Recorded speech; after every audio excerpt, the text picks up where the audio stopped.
In what may be the hottest year in history, scientists have recorded radical changes to the permafrost in Antarctica. The Pandora virus, a so-called giant virus with the largest genome size ever recorded. The crabs also display increased aggression, even towards larger predators. A striking new weather anomaly has claimed many coastlines around the world.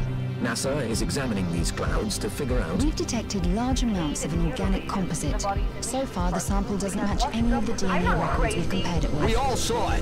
Those creatures coming out of the sea on that oil rig. The president has declared a national emergency. It's obvious that what we're dealing with here is a biological weapon.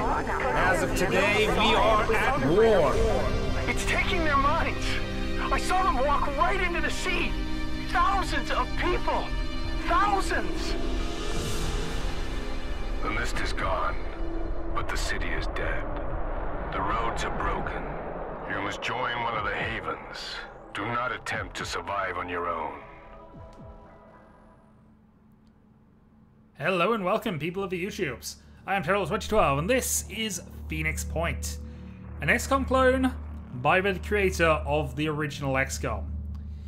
This game I have played about half an hour of, and yeah, I'm enjoying it. And decided that rather than spoil myself on it, we'd start the Let's Play now. So, this game, in terms of feel, I think it feels closer to UFO Aftermath than strictly XCOM. The combat is sort of a hybrid of various bits and pieces. It's the XCOM 2 battle system with extra levels, I think is the best way to describe it. Shooting now is very much fundamentally, whatever you hit, it will get hurt. This can include the terrain. This can also include people in your firing line. This can also include aliens at the back you weren't actually aiming at. There's a lot going on. But yeah, from that intro and the way the game has presented itself, it's a lot closer to UFO Aftermath, where there's a bunch of weird creatures popping up.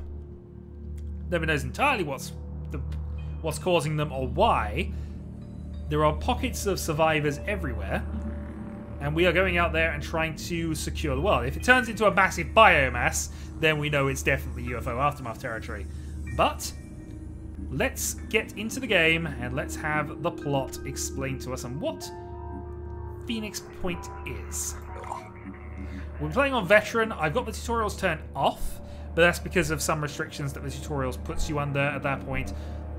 Well, let's play the game as we go. It's reasonable enough. Also, I would say, the tutorial, if anybody's played that, the amount of stupid moves the tutorial wants you to make. Just, yeah. If you played it, you know what I mean, but it, yeah. Anyway, Veteran.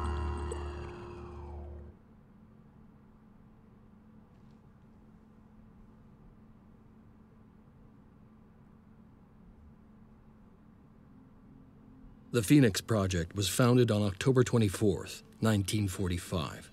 The Second War to end all wars was over, but there were those who understood that we could no longer afford to think in terms of nations and empires. For a time, the Phoenix Project successfully navigated the political conflicts of its era. That was our golden age. Phoenix Project operatives scoured the world for clues. We had bases in 24 countries. Even the heavens were not off limits. But out there, on the far side of the moon, began our downfall. The failure of the Phoenix 2 mission exposed us to our enemies in the UN. Stripped of resources and scattered to the winds, we were reduced to a secret, a memory. When the Pandora virus woke up, we should have been the first line of defense. When huge clouds of mist appeared over the sea, when people started vanishing, we should have figured out what was going on. And when those people started coming back, changed, hostile, alien, we should have been ready to fight, but we failed. The ecosystem started to change, imperceptibly at first, then faster and faster. 3 factions arose. New Jericho, trying to restore order and purity. Sanhedrin, hoping to build a world without hierarchies. And the disciples of Anu, a new syncretic religion dedicated to adaptation and biological change. At war with the world and at odds with each other, these factions cannot find a way forward.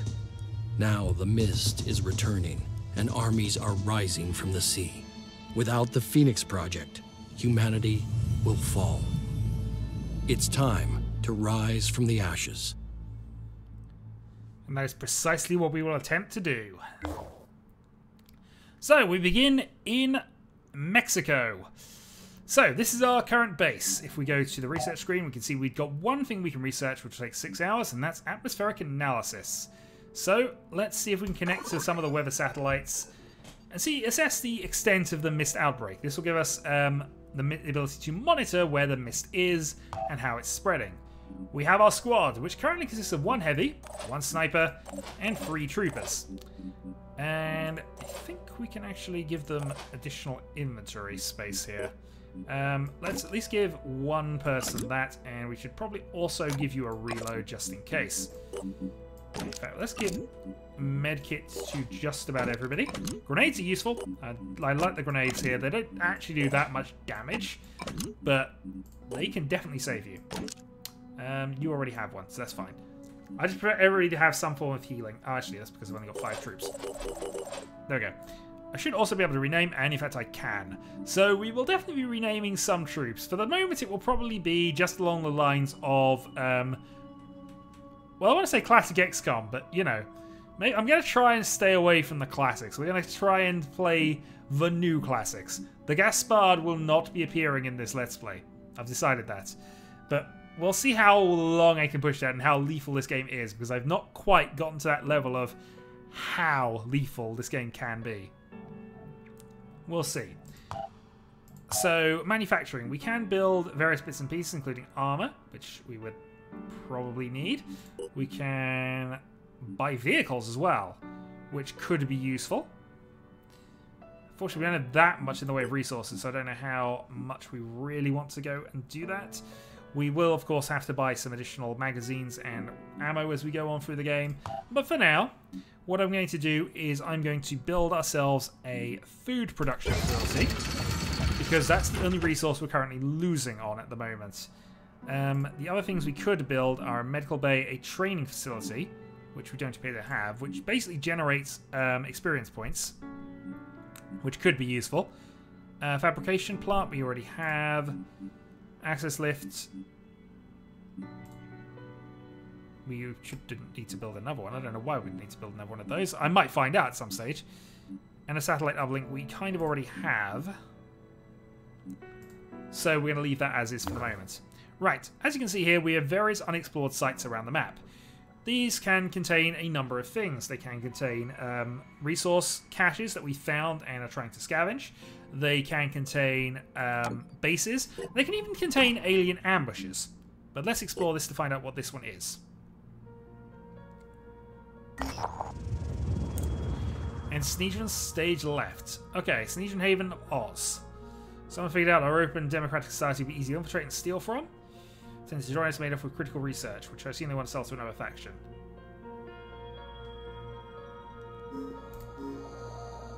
Stop a gang of thieves who have stolen critical research. We are going to do this. So, obviously, relations with the factions might become relevant at some point in the future. I haven't got quite to the level of requiring or needing that, but this will be hopefully a reasonable tutorial mission to start things off.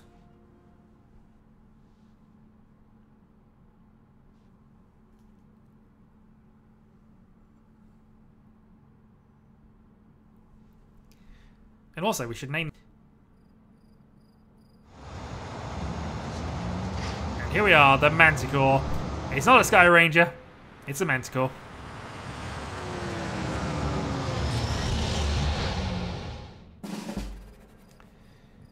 And we are deployed. So, similar to the XCOM system, we have 4 action points. Moving costs some of those actions, and we can use action points to do various actions, as you would expect. Bashing is melee damage, takes only 1. You can do the same action multiple times in a turn. Overwatch works slightly differently, which will explain when that becomes relevant. But for now, what I want to do is I want to get our heavy into a position that's useful. So I'm going to use his jump pack, and we're going to move him up to there. Both to see if we can identify people, and secondly to see if getting into higher ground is going to be relevant. At this point, not really. Okay, that means we can probably move reasonably safely with the rest of our troops. So let's run up. I'm here. Unfortunately, a sniper can't get massively good in position. Obviously, less movement being a sniper. Ready for action. For the moment, I'm just interested in getting people in position-ish. But I suppose we can have you on Overwatch. So Overwatch works slightly differently. As you can see, there is a cone, which is the area of effect. So if we don't want to shoot at people miles away, which we have no chance of hitting, we can have it trigger at an earlier point. So here, we're just going to trigger it roughly there, see what happens. And we will end the turn. Okay, so we can hear some troopers over there. So knowing that, we can move accordingly. Let's then have... You move up to there, see if we can identify from that point. Not quite. Okay, so now we've got to cover this direction and also through the building. This is glass, and I think we can shoot through it. By the way, most of the terrain is destructible from what I've gathered thus far. Online. It's also possible for you to shoot at nothing, which I will explain when we get to that point. Actually, let's use an extra point, get you into position there, because that'll be relevant. Let's then rush 5x5. you as far as you can get, while being reasonably safe.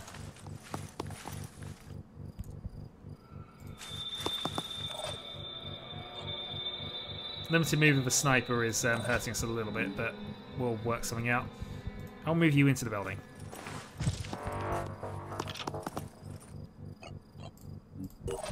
Right, stand by, stand by. Actually, we'll just end the turn.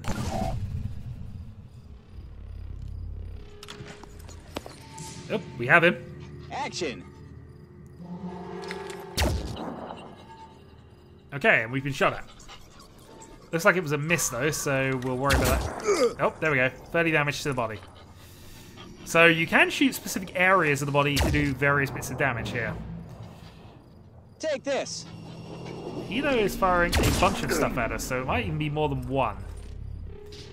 Watch this. Ow. Right, you're taking a battering. How many of them are there? I moved everybody assuming that one person was relevant. Apparently not. Right. Standing by. Good news. We have somebody in position.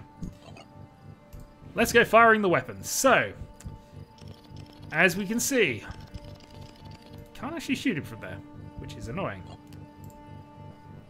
I can, however, set up an Overwatch.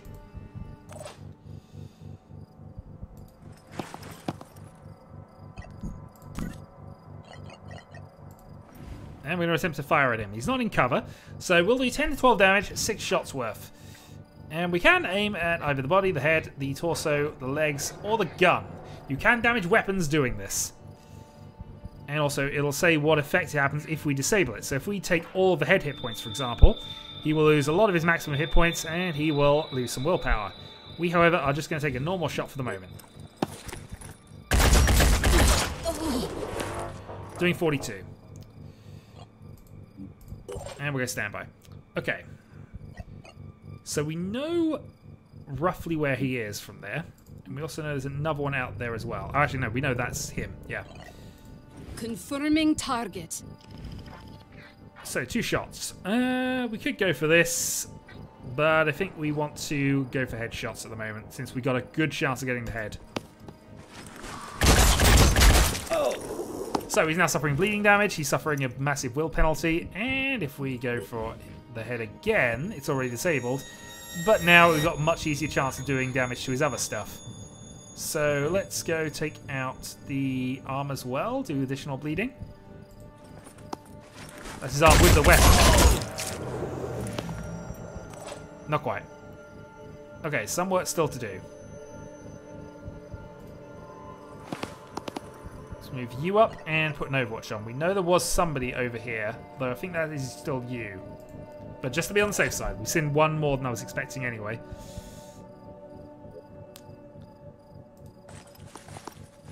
Right, now we have a sniper in position. The sniper obviously is very good at picking out specific points. For example, the head.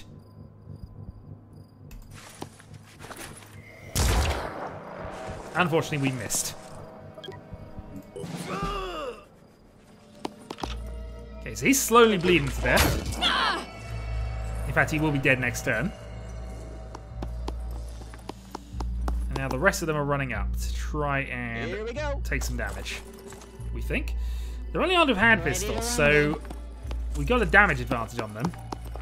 That might also explain why they were getting so many shots off. Right. Identifying target.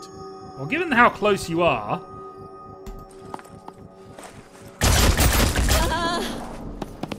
that might not have been a good plan for you. Gotta be honest.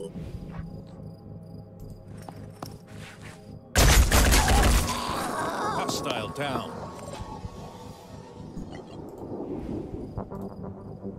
Unfortunately, we can't do too much with you unless we decide to just move you in for the kill, which we can definitely do.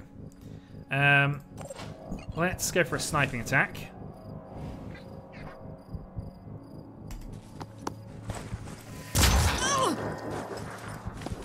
Head disabled, bleeding, and that should be fine there. Standing by. I'm trying to work out if I can get a shot at them from this. It's just he's currently panicking as well, so I don't think we even need to really worry about that for the time being. Let's move you out. Go for a shot at... yeah, so here's where the sort of targeting matters. Let's instead go for... because we can take out the arm, potentially, and kill with that.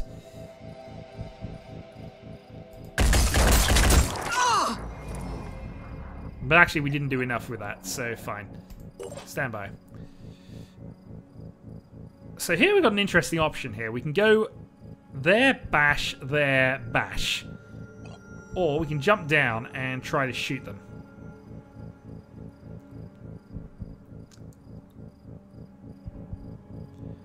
Because we don't have line of sight to them at this point.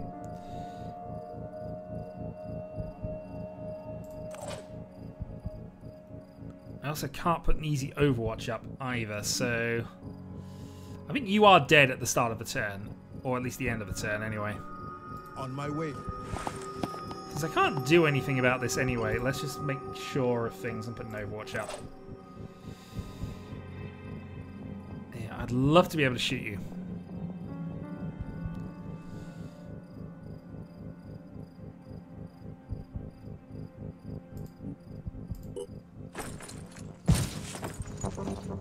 Alas, we're going to have to go bash. It does do a lot of damage. Bash. So we disabled their arm with that, which is quite nice. So that's going to make them less accurate. You did, in fact, bleed to death.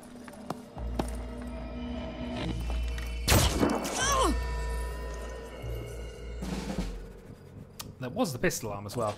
But I think now it's time to punish you for, you know, for that.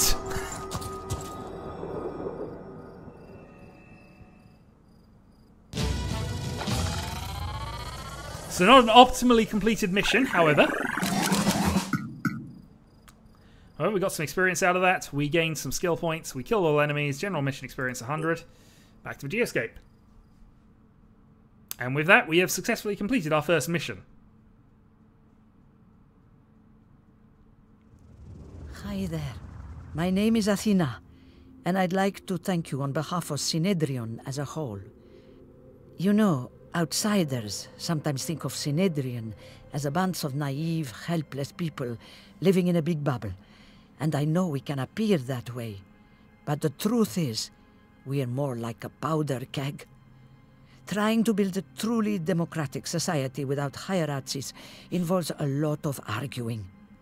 The terraformers want one thing, the polyphonic tendency another. Zara clashes with Nikolai, Stas tries to keep everyone calm, Every haven has a totally different set of priorities, and then something like this happens. I'm being honest about our flaws, because I think, crazily enough, the whole thing works. We've built something remarkable, given everything we've been through, and the Phoenix Project could help us really make a difference on this wretched planet. Think about it, please. We have a lot in common, and here's your payment. We believe in people being rewarded for their labor. How much reward are we going to get? I think we're going to be nice here and try and ally ourselves a little more. Then you have our gratitude. So Sanhedrin attitude to the Phoenix Project +9. Okay, so if we go to diplomacy, we can see we're now friendly 12% with them. However, they want us to sabotage a training center in New Jericho, which might be a problem for us. Still, it might not be. Anyway, that's the first mission done, and I think we're going to end the video here. A little quick, I know, but next time we'll explore some more bases, see some more combat, find out, if we can, what is going on. Until next time.